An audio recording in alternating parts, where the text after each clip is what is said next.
Guys, we have got to talk about the storm that Taylor Swift's wedding has caused online with all these rumors, the AI images, people just freaking out, wanting to know every single thing that occurred at their big day.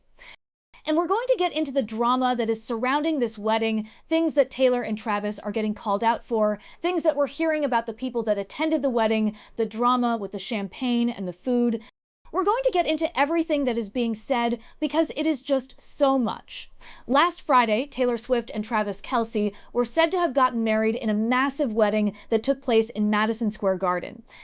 News outlets and fans were outside, and people were just freaking out over any small glimpse of decorations going in and out of the venue, and even going insane over leftover food. May I please have it, officer? Please. Oh my God! Oh my God! Oh my God, guys! We're having Taylor Swift in there! Oh my God! We're all so excited! Oh my God! The only thing that we've gotten from Taylor and Travis is quite literally just this sign outside of Madison Square Garden that said, "Just T and C married." Other than that, the two haven't shared anything about their wedding at all with the public, but so much has been shared online. I mean, there was literally a live stream of outside of Madison Square Garden on their wedding day. There's even been a behind-the-scenes telling of the events from inside as the CEO of AMC gave a play-by-play of his experience there. He wrote, "It was such a privilege to be there. Having been in Taylor Swift's orbit since AMC first took her Eras tour to movie theaters globally in 2023, and with AMC's headquarters ironically located in Kansas City, home to the Chiefs, I saw early on that true romance was at head. Tonight, a new era in that romantic story commenced." It did not look like Madison Square Garden immediately upon entry. Everything, floors, walls, ceilings, was draped in peach and white. Large blown-up pictures of Taylor and Travis at each age, year by year, from 1-year-old to late teenagerhood, were on display. A small portion of MSG was cornered off, devoid of any notion that a basketball or hockey game ever shared that space. Somehow, magically, as someone created an outdoor garden at a lush countryside retreat. Everything draped off, this time in green and white, real flowers, and I think artificial trees welcomed 15 rows of maybe 75 or so chairs. They say there were around 1,000 attendees, but surprisingly, it all felt intimate and small. Everything was close. After some relaxing and mellow romantic songs played to settle the house, a few violins and cello ushered in the wedding party, headlined by handsome Travis in a white tux and a jaw-dropping Taylor in a stunning white wedding dress with a long veiled train. An officiant talked and sang and talked. He was warm and welcoming, funny and eloquent. Then the vows, long, entertaining, personal, charming, emotional, irreverent, and endearing explorations by each as to how they met, why they want to be with each other for all eternity. The promises they made in joining their much-beloved two whole families, the Kelces and Swifts, as one, and committing to their new mutual life together. What was clear above all else was simply this: their profound love. There is no small love, each at the absolute pinnacle of their worlds, each so obviously head over heels about having found their soulmate. Rings exchanged, I now pronounce you husband and wife, a sweep you off your feet kiss, then the party. An even larger stage set of a secret garden that was just exquisite, with 5-story tall lit trees, superb food and drink, an A-list audience to feed the young couple. And music, music, music. This wedding was not inexpensive, but to their enormous credit, Taylor and Travis donated $26 million this very weekend to broad-based charities, sharing their joy by helping in a superstar way those who are truly in need. I wish you all could have been there with me to witness real, pure, true joy. In a world that is troubled with war and conflict, problems and polarization, tonight was a night where one story shined bright, that love conquers all. On Saturday, July 4th, 2026, the United States reaches its 250th anniversary. It will be a glorious day, too. But on Friday, July 3rd, 2026, the celebration was all wedding. Congrats to Trav and Tate Tate.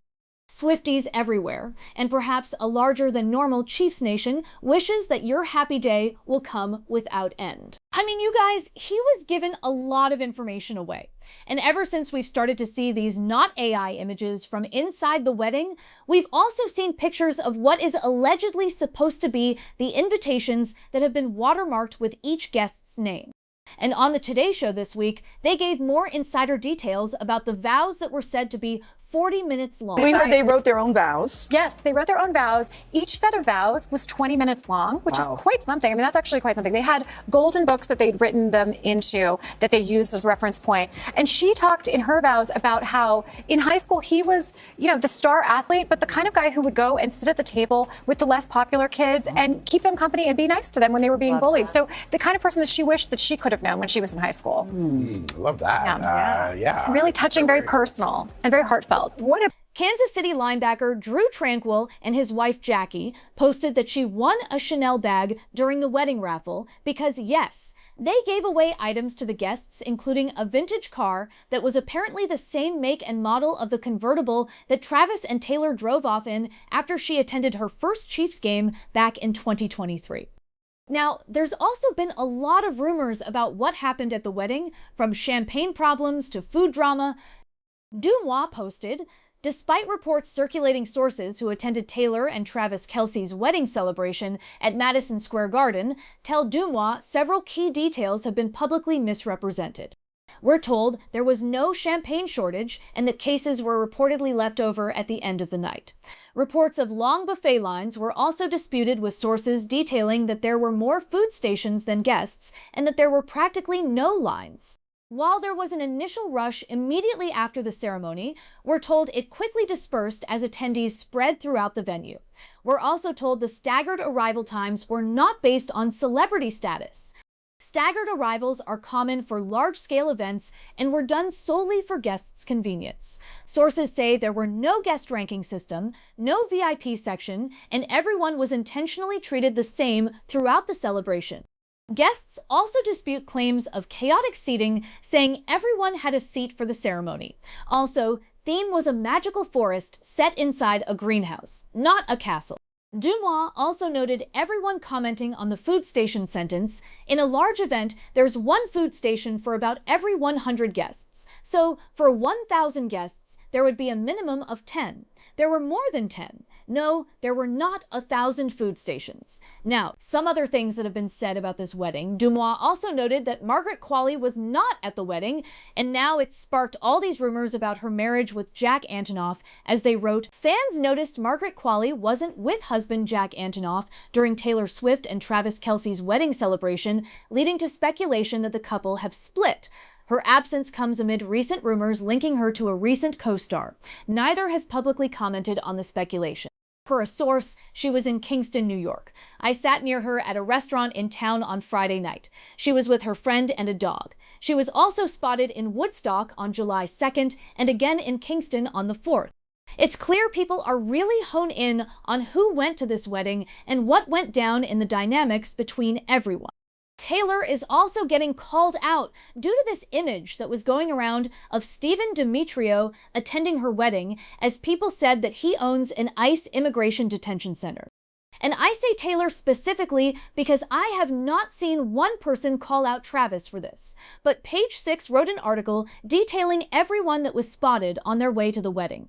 And they noted that Stephen J. Demetrio was on the way to the wedding. It's not a fake image.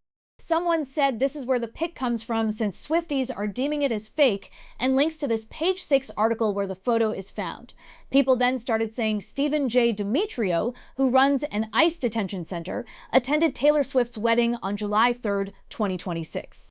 It's become this whole big thing where people are like, what the heck was this man doing at the wedding? And what I was able to find is that Stephen is the executive chair of the board of Amendum. He's a large U.S. government contractor, and in March 2026, Amendum was awarded a contract to operate Camp East Montana, which is an ICE immigration detention facility in Texas. Now, the connection to him going to the wedding, allegedly people are saying that the invitation did not come from a personal friendship with Taylor or Travis, but rather through his son. Apparently, Stephen is the adoptive father of Reggie King, who is said to have been one of Travis's childhood friends, and that is why he was apparently at the wedding. That is what the internet is saying, but they are both catching some major heat for this invitation. It wasn't as big as obviously the Blake and Taylor drama was very public, playing out as her lawsuit was going on with Justin Baldoni. I don't know exactly what happened between her and Miles Teller and Kelly. I've been hearing people say that Kelly was leaking lyrics in her captions, or she was talking too much about Taylor, or some were even saying that it involved the whole Blake situation, but either way, none of these former friends of hers were at the wedding. People want all of the details. They want to know what it looked like inside, to know if we're ever going to get a photo of what it was. And I think eventually we will see photos from them posted since they did share their engagement. I don't see them keeping this private. But I want to know what you guys think about all of this. Let me know your thoughts in the comments. I love you guys so much, and I will talk to you in the next video. Bye, guys.